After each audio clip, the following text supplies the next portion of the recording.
You ever move somewhere thinking you're buying peace, and then realize you just bought yourself a war? Yeah, that was me. Name's Jack Reynolds, and 3 years ago I left the noise of Dallas behind. Bought this little spread outside a quiet town in northern Arizona.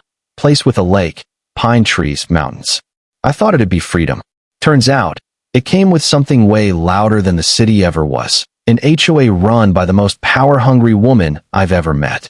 The first week I moved in, I was still unpacking boxes when I saw a black SUV parked across the road. Windows tinted, engine running. I waved, like a friendly neighbor would, and the window rolled down halfway. There she was, Mrs. Penelope Crane, the HOA president. Blonde hair stiff with hairspray, smile sharp as a razor. She didn't wave back, just watched me, like she was inspecting a crime scene. Next morning, I find a crisp white note taped to my front door. Porch furniture not approved. Remove immediately. Fine, $100. I laughed. Out loud.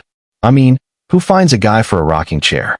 But that laughter didn't last long, because that was just the opening shot. 2 days later, another note. Dog noise violation, $50. My dog, Scout, had barked once at a squirrel. Then came the curtain color violation, mailbox too rustic, grass not uniform.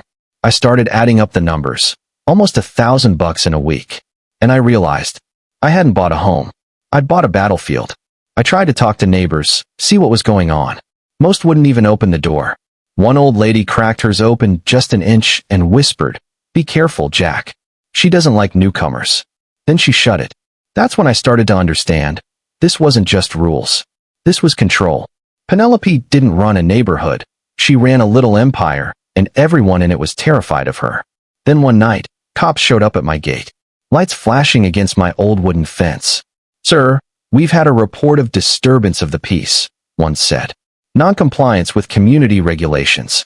And there she was again, standing behind them, arms crossed, that same smug smile on her face. I held up my coffee mug and said, "You mean, she called you because I'm sitting on my porch?" They didn't answer, just wrote something down and left. That was the night I stopped laughing. I'm not the kind of man who folds. I grew up fixing fences in storms, so when someone tries to push me off my land, I dig in, literally. I started digging through old records at the county office. I wanted to know how old this ranch was, who built it, what rights came with it. And after a few long afternoons in dusty archives, I found something they'd all forgotten. A deed from 1873 that said this land was exempt from subdivision control, which meant one thing. The HOA had no legal authority over me. None. I didn't tell her right away. You don't show your winning hand at the start of a poker game. Instead, I sat back, paid attention. She kept sending fines. I kept stacking them on the kitchen counter. She thought she was breaking me, but I was just collecting evidence. When the next HOA meeting rolled around, I decided to attend. Place looked like a courtroom. Neighbors sitting stiff, eyes down, her little board of followers lined up behind folding tables. She smiled at me, sweet and venomous. "Mr. Reynolds," she said, "we need to discuss your ongoing violations." She started reading them off like a grocery list. Unauthorized porch furniture, non-compliant mailbox, noise disturbance. Then she leaned forward, voice dropping low. "This community is about order, and you, sir, are chaos." I wanted to laugh, but I stayed calm. "Well," I said, "chaos looks pretty good from my porch." She didn't like that. Hit me with another $2,000 in fines. I thanked her, stood up, and walked out. That drove her crazy. People like that, they need to see fear. When you don't give it to them, it eats them alive. Next few weeks, the pressure ramped up. She started spreading rumors, said I was unstable, dangerous, maybe even violent. Neighbors crossed the street when they saw me. Then came the lawsuit notice. She was suing me for damaging community harmony. Harmony. I almost laughed again. Instead, I started knocking on doors. And slowly, people started talking. Turns out I wasn't the first one she'd gone after. One man got fined for having the wrong color mailbox. A single mom almost lost her house because her kid left toys in the yard. Everyone had a story, and every story led back to her. So we made a plan. We collected every fine, every letter, every threat. I made copies of that old deed and handed them out quietly. "Read this," I told them. "And remember, she doesn't own you." And one by one, you could see it in their eyes. The fear started to crack. By the time the next meeting came, the whole neighborhood showed up. Standing room only. She sat up front, papers stacked high, eyes darting. Order. We will have order, she barked. But her voice trembled. I stood up slowly, pulled the old deed from my jacket, and said, "This ranch was here before your HOA even existed. You've got no power over me." The room went dead silent. She laughed, nervous, sharp. "That's nonsense," she said. "Old paper doesn't change modern law." I handed out copies. "Actually, it does." You could feel the shift in the air. One neighbor asked, "Is that true? Does he outrank the board?" The board members looked at each other. They knew. She slammed her gavel and shouted, "This meeting is over." But nobody moved. Then a voice from the back called out, "Then let's vote." That word, vote, was like lightning. Hands went up everywhere. "Vote, vote," they chanted.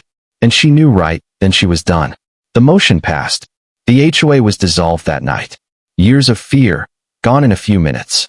She stormed out, red-faced, spitting threats over her shoulder. "You'll regret this," she screamed. But nobody listened. People were hugging, laughing, crying.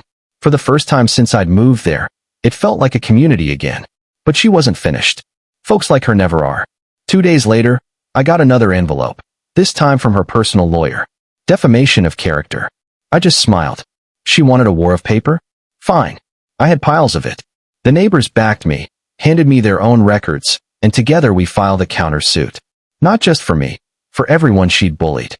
When the ruling came months later, the judge sided with us. She had to pay damages to multiple families. Her little empire crumbled completely.